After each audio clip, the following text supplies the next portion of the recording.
Pemirsa, Otoritas Jasa Keuangan atau OJK mengimbau masyarakat untuk kembali bebenah keuangan usai Hari Raya Idul Fitri 1445 Hijriah. Pasalnya pada momen libur Lebaran masyarakat mengalami kondisi keuangan yang tidak teratur bahkan melakukan hutang.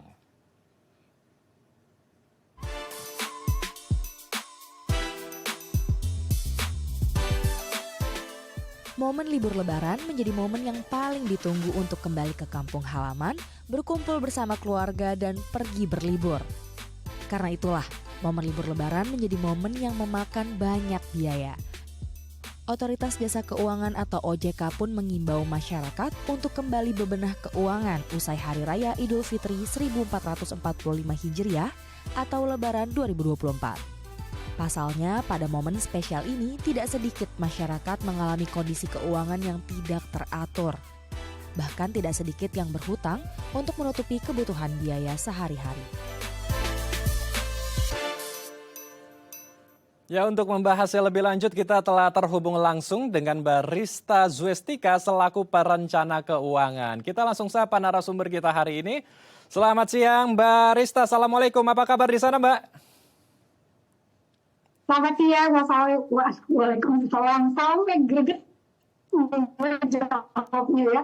Oke, Mas Andrew, alhamdulillah baik. Mas Andrew, aku juga mengucapkan minal aizin wal faizin, mohon maaf lahir dan batin. Minal aidin wal faizin juga, maaf lahir batin. Baik, kita langsung saja membahas tentang bagaimana mengatur keuangan usai Lebaran, Barista. Biasanya pas setelah Lebaran bukan hanya diri kita yang kembali ke fitri, kembali fitrah, kembali ke nol, tapi dompet, kantong kita biasanya juga kembali ke nol, Mbak. Karena begitu euforia merayakan Lebaran bersama keluarga ya. Nah, untuk mengecek kesehatan keuangan, bukan kesehatan diri kita, fisik, karena kita pasti banyak euforia makan di kampung halaman.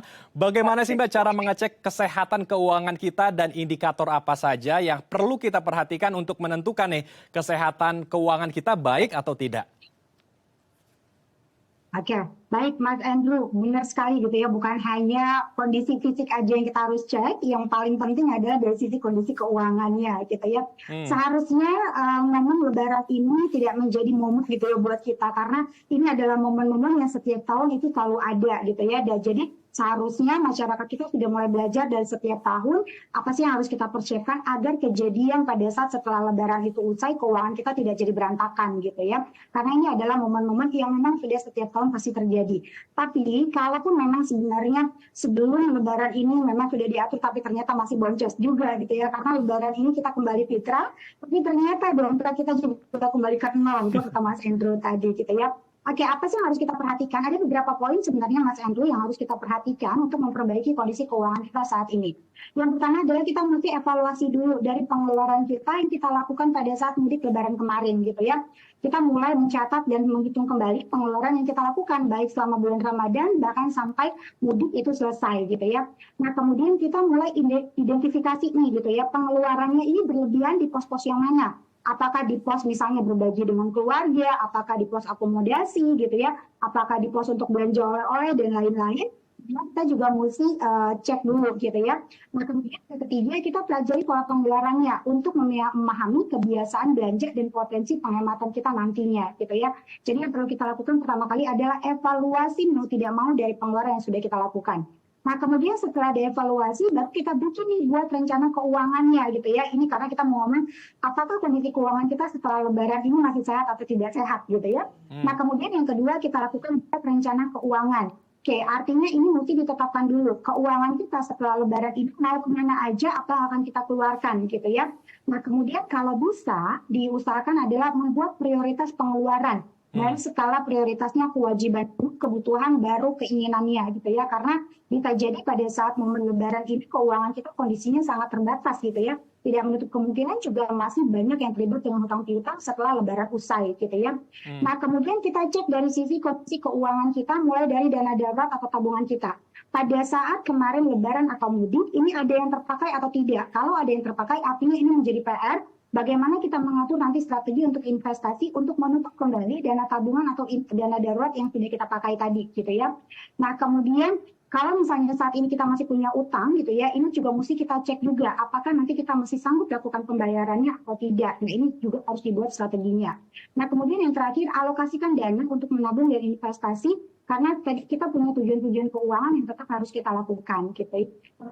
Ya, pada sistem lebaran ini tidak mau harus melakukan sistem penghematan gitu ya. Kalau tadi dari kesehatan pengurangan makanan-makanan yang harus kita makan gitu ya, agar tidak terjadi kolesterol dan lain-lain. Pada sisi keuangan kita mulai melakukan penghematan. Mulai satu batas pengeluaran-pengeluaran yang tidak terlalu penting, makanya tadi dibuat rencana prioritasnya wajib itu minimum gitu ya. Dan kemudian juga kalau memang masih ada kebutuhan-kebutuhan yang harus dipenuhi untuk sampai nanti gajian udah atau kemudian depan gitu ya. Coba lihat ada promo-promo atau diskon-diskon yang tentunya tidak sesuai dengan anggaran kita. Nah, kemudian bisa jadi kalau kemarin kita udah belanja di luar gitu ya, udah puas banget. Ada baiknya coba deh kita makan dulu makanan yang sehat, artinya kita memasak kembali makanan kita di rumah gitu ya. Nah kemudian kalau misalnya saat ini dana kita juga terbatas, bisa menggunakan transportasi gitu ya, yang memang bisa membantu penghematan dari sisi keuangan kita. Nah kemudian hindari belanja-belanja itu yang tidak terlalu penting karena bulan Ramadan kemudian di bulan kemarin saya rasa masyarakat kita tidak terlalu banyak belanjanya gitu ya. Nah kemudian tips tambahannya adalah yang perlu kita perhatikan adalah setelah kita itu kan cek mengulang keuangan kita gitu ya, apakah belum kita pakai dari tabungan, dana darurat, kemudian kita bikin rencana pengeluaran next seperti yang harus seperti apa gitu ya, maka dari sini baru kelihatan kalau ternyata gitu ya pendapatan kita gitu minus ini artinya ini keuangan kita jadi tidak sehat. Tapi kalau misalnya tadi kemudian tabungan kita dan adalah kita juga pakai, artinya ini juga ada kondisi yang harus segera diperbaiki. Nah, jadi kurang lebih seperti itu Mas Andrew gitu ya, yang bisa dilakukan adalah evaluasi dua rencana, kemudian tadi lakukan penghematan. Baik, jadi intinya kalau saya tarik garis kesimpulannya adalah kita melakukan rekap ya, kita merekap keuangan kita, melakukan evaluasi, kemudian baru bisa menentukan ya, kita bisa memproyeksikan pos-pos keuangan mana saja yang perlu kita taruh di sana. Tadi ada banyak sekali yang disinggung ya, mulai dari hutang, kemudian dana darurat dan investasi maksud saya. Saya mau mulainya dari dana darurat dulu karena kan memang setiap orang harus memiliki dana darurat ya. Minimal kalau tidak salah ya di 3 bulan ke depan harus ada dana darurat kita. Tetapi ketika seperti saat ini orang-orang sudah selesai lebaran, selesai liburan ke sana sini, habis semua uang yang ada di dompet, perlukah kita menarik semua dana darurat untuk menyesuaikan kebutuhan kita ke 3 bulan ke depan atau sebetulnya kita bisa menggunakan pinjaman-pinjaman yang mana kita bisa nanti menutup utang tersebut, Mbak Rista? Oke, ini pertanyaan yang menarik gitu ya, karena ini memang selalu ditanyakan ketika lebaran usai gitu Mas Andrew gitu ya. Jadi buat masyarakat Cina yang saat ini memang masih punya dana gitu ya, mengalami kekurangan dana, mungkin masih punya tabungan atau punya dana darurat gitu. Bisakah dana darurat tabungan ini digunakan untuk membiayai kebutuhan hidup kita sampai nanti gajian itu tidak kembali, kemudian kita memperbaiki kondisi keuangan kita. Sebenarnya boleh-boleh aja, tapi dengan catatan, dana darurat tabungan ini kita gunakan untuk memperpanjang kehidupan kita, mesti dicatat bahwa ini adalah sebagai piutang gitu ya. Jadi pada saat nanti gajian atau dapat bonus dan lain-lain, dana yang kita gunakan harus segera ditutup kembali gitu ya. Jadi jangan sampai kayak ada bocor udah kepake kemudian nggak bisa lagi ini bocor, malah nanti bikin modal keuangan kita jadi berantakan. Jadi tidak masalah misalnya dana darurat atau tabungan digunakan gitu ya. Kalau memang kita kondisi keuangan kita urgent sekali, tidak ada sisa dana yang bisa kita gunakan. Boleh digunakan, tapi nanti pada saat kondisi keuangan kita sudah baik, ini harus dikembalikan sesuai dengan porsinya. Nah, Rizka juga mengingatkan untuk kebutuhan dana darurat kalau kita single adalah 6 kali. Kemudian kalau sudah berumah tangga belum memiliki KTP itu 9 kali, tapi kalau sudah berumah tangga itu 12 kali. Boleh terhitung dari pengeluaran apapun dari pendapatan. Contoh misalnya, saat ini kita punya pendapatan 10 juta karena sudah berkeluarga, maka dana daruratnya dan itu pendapatan artinya 120 juta. Kalau terpakai misalnya itu 3 bulan ke depan, misalnya dipakai 30 juta, maka jangan lupa gimana caranya itu 3 bulan ke depan kita harus melihat pengeluaran yang kita bisa kurangi. Kemudian bagaimana cara kita menarik pendapatan untuk bisa menutup kembali 30 juta yang tadi kita sudah gunakan. Kurang lebih seperti itu Mas Endel. Baik, asal kita bisa mampu ya untuk mengembalikannya kalau kita mau Yes. berhutang juga dan kalau kita menggunakan dana darurat ya dana daruratnya juga dikembalikan seperti semula agar ketika nanti ada apa-apa ada uang yang bisa membackup kita pada saat kejadian yang ada di luar dugaan ya. Yes. Baik, saya juga ingin membahas Dan tentang tadi mengandalkan juga kalau misalnya gitu yang punya tabungan, dia punya dana darurat, tidak berhutang, dipastikan dulu gitu ya pada saat memutuskan untuk berhutang, itu sebenarnya akan kebutuhan-kebutuhan kita seperti apa, kemudian pendapatan kita nanti kira-kira bisa nggak untuk membayar hutang tersebut. Jangan sampai pada saat kita melakukan hutang kita tidak mempunyai mitigasi resikonya. Karena pada saat berhutang kita cuma berpikir bahwa oke ini nggak hutang aja. Aku tidak baik. berpikir kalau misalnya mereka gagal bayarnya itu harus seperti apa. Ini juga harus diingatkan nih Mas Andri. Baik, menarik sekali perbincangan kita. Kita akan lanjutkan namun usai jeda ya Mbak Rista. Dan pemirsa Anda jangan kemana-mana karena kami akan kembali sesaat lagi.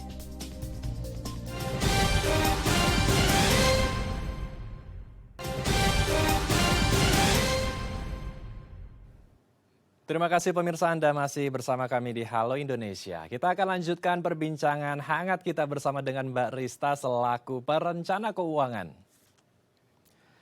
Mbak Rista tadi sudah banyak sekali yang Mbak Rista jelaskan bagaimana agar kita bisa bijak mengelola keuangan usai lebaran. Nah, supaya keuangan kita bisa kembali pulih, kembali normal lagi, perlukah juga untuk kita menambah pendapatan, Mbak? Kita mencari job lain seperti side hustle begitu, Mbak Rista?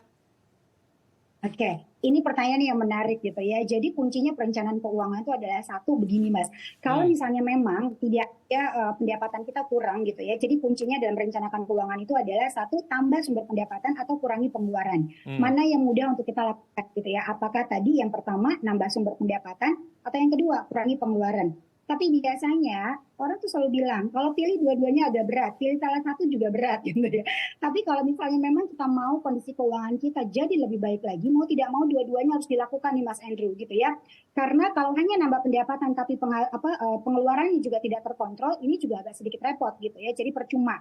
Jadi yang mesti dilakukan adalah dua-duanya. Kurangi pengeluaran, artinya membuat pengeluaran skala prioritasnya yang tadi seperti saya bilang di awal, wajib, butuh, dan ingin. Kemudian kita tambah pendapatannya. Nah, pada saat kita menambah pendapatan ini, kita juga sudah punya strateginya berapa sih nominal yang harus kita dapat gitu ya, untuk bisa memperbaiki kondisi keuangan kita. Apakah tadi yang kondisi keuangan kita kekurangan, ataukah kita yang pengen cepat lunas utang gitu ya, atau pengen punya tujuan-tujuan keuangan lain, memang mau tidak mau harus menambah sumber pendapatannya. Saat ini tuh begitu banyak sekali sumber pendapatan yang bisa kita lakukan gitu ya. Misalnya kalau kita perempuan itu banyak banget dengan kita gabung komunitas gitu ya. Peluang-peluangnya banyak banget. Atau lagi kita yang seorang karyawan itu juga diperbolehkan. Tapi ada beberapa juga perusahaan yang tidak memberikan kebebasan gitu ya untuk karyawannya memiliki pekerjaan sampingan. Jadi memang harus mengikuti term and condition-nya. Tapi dalam ilmu keuangan pada saat kondisi keuangan kita agak sedikit bermasalah, dua yang bisa kita lakukan, tambah pendapatan dan kurangi pengeluarannya, Mas Andrew. Itu dia yang perlu kita garis bawahi ya, kurangi pengeluaran dan tambah pendapatan agar keuangan kita bisa stabil kembali.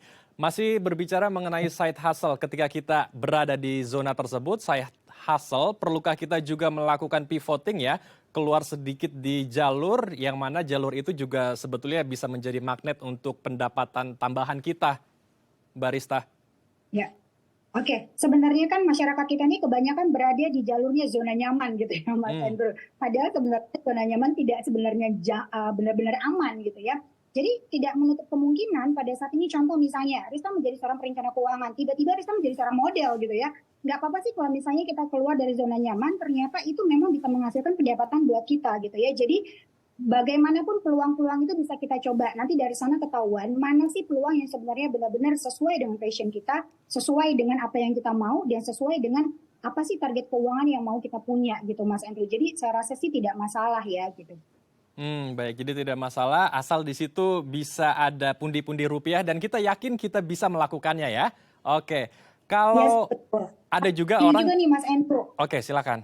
Tapi begini juga nih Mas Andrew, kalau misalnya tadi kan kita keluar dari zona nyaman segala macam, tapi jangan sampai pada saat kita memiliki side hustle ini, buat teman-teman yang punya main job utama, jangan sampai mengganggu gitu ya. Jadi yang tujuannya tadi pendapatan, malah jadinya membuat pendapatan jadi berantakan gitu ya. Asal jangan lupa tanggung jawab tugas utamanya lah ya, begitu. Oke, ada juga orang yang inginnya instan, shortcut begitu ya, pakai pinjol aja deh, pinjaman online ataupun kartu kredit. Sebenarnya ini sah-sah saja asal kita bisa melakukan pembayarannya secara rutin per bulan, atau sebetulnya jangan dulu, lebih baik kita side hustle saja sampai betul-betul proper dan firm, baru kita bisa membeli sesuatu yang bisa kita butuhkan ke depan. Oke, ini tuh bisa kita bagi menjadi dua kategori ya Mas Andrew gitu ya. Kategori yang pertama adalah kita mesti lihat dulu. Sebenarnya kekurangan keuangan kita setiap bulan itu di angka berapa. Makanya tadi perlu dilakukan evaluasi atau financial check up atau dicek lagi kondisi keuangan ya, kondisi aset-asetnya dan kondisi utangnya. Jadi kita ketahuan berapa sih minus atau kekurangan kita yang terjadi setelah lebaran ini gitu. Atau misalnya yang memang minus setiap bulannya. Jadi kita mesti tahu dulu. Kemudian ada juga kelompok orang gitu ya, yang sebenarnya dia juga nggak minus gitu ya, tapi ternyata habitnya juga pengen ngutang dan lain-lain. Jadi ini kita ada dua kategori gitu ya. Nah saat ini yang kita bahas kategori yang pada saat setelah mudik selesai gitu ya, kita memiliki tanggungan, tapi ternyata kondisi keuangan kita mengalami kekurangan gitu ya. Nah yang pertama adalah boleh nih melakukan pinjaman, baik kita pinjol gitu ya, atau misalnya menggunakan kartu kredit. Balik lagi, boleh-boleh aja, tapi dengan syarat adalah pada saat kita mengambil pinjaman atau kita menggunakan kartu kredit tersebut, kita sudah mesti tahu batasan penggunaannya, kemudian bagaimana cara melakukan pembayarannya gitu ya. Apakah dari kondisi keuangan kita nanti setelah memang menggunakan pinjaman atau kartu kredit ini menjadi lebih baik, kemudian kita bisa memperbaiki kondisi keuangan kita dan bisa lakukan pembayaran, tidak masalah. Tapi kebanyakan yang tadi bilang di awal juga, pada saat kita memutuskan untuk berhutang, tidak pernah berpikir apakah nanti bisa bayar atau enggak. Yang penting enggak kekurangan dulu deh gitu ya. Langsung main ngutang aja, gunakan kartu kredit tanpa tahu berapa sih limit yang harus digunakan, mengajukan pinjaman tanpa tahu bagaimana nanti kita melakukan pembayarannya. Jadi menurut saya adalah boleh-boleh aja gitu ya menggunakan kartu kredit ataupun pinjol tadi, tapi pastikan bisa ada kemampuan untuk melakukan pembayarannya. Karena kalau misalnya kekurangannya ini urgent banget, sedangkan kita menunggu side hustle dalam 1 hari, 2 hari atau seminggu, belum tentu kita dapetin pekerjaannya nih Mas Andrew. Belum tentu juga ini menghasilkan gitu ya. Jadi kita lihat ini ada dua kondisi yang berbeda. Kalau mendesak sekali tidak masalah menggunakan misalnya pinjaman gitu ya, tapi pinjamannya juga harus yang secara legal dan kita tahu gitu ya apa aturan mainnya, bunganya, keterlambatan pembayarannya seperti apa, kita juga mesti pahamin. Kemudian penggunaan kartu kreditnya juga kita tahu bagaimana pembayaran dan lain-lain, jatuh temponya juga kita paham. Tapi kalau misalnya kita memang enggak deh masih bisa kategori yang tidak terlalu kurang sekali keuangannya, tidak terlalu bermasalah, maka tidak masalah kita nunggu dulu dari sisi side hustle. Siapa tahu kita punya target yang dalam 1 minggu ini sudah bisa menghasilkan atau 2 minggu sudah bisa menghasilkan pendapatan. Kurang lebih seperti itu Mas Andrew.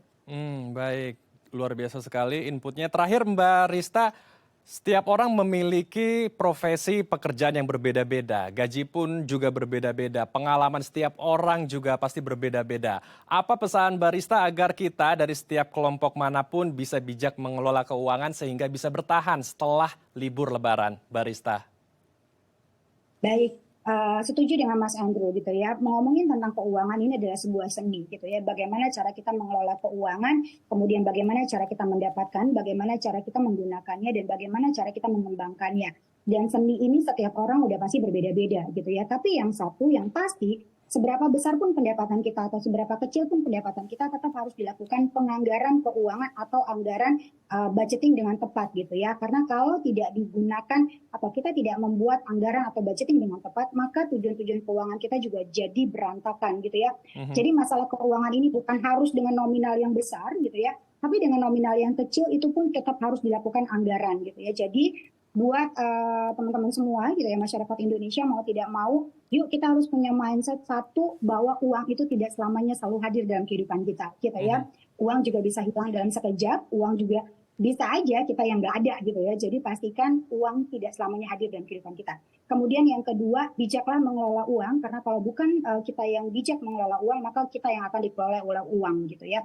Jadi yang ketiga, pastikan kita punya anggaran, skala prioritasnya dengan tepat dan tidak perlu membandingkan kehidupan kita dengan orang lain, karena setiap keuangan orang itu punya tantangannya masing-masing. Just fokus, tahu tujuannya, tahu anggarannya, punya awareness yang cukup gitu ya, bahwa kondisi keuangan kita saat ini adalah di sini, maka lakukanlah dengan sesuai yang ada di sini. Kurang lebih seperti itu sih Mas Andrew. Baik, kita harapkan diskusi kita bisa membuka mindset masyarakat luas dan pemirsa di rumah ya, agar bisa lebih bijak lagi mengelola pemasukan dan pengeluaran sehingga setelah Lebaran keuangan kita bisa pulih kembali. Terima kasih Mbak Rista telah berbagi waktu dan informasi bersama kami di Halo Indonesia. Salam sehat, Assalamualaikum Mbak Rista. Waalaikumsalam Mas Andrew, sehat selalu semuanya, terima kasih. Pemirsa, pemuda di Kota Medan mengubah limbah styrofoam menjadi sebuah kreasi yang bernilai jual. Informasinya usai jeda di Halo Indonesia.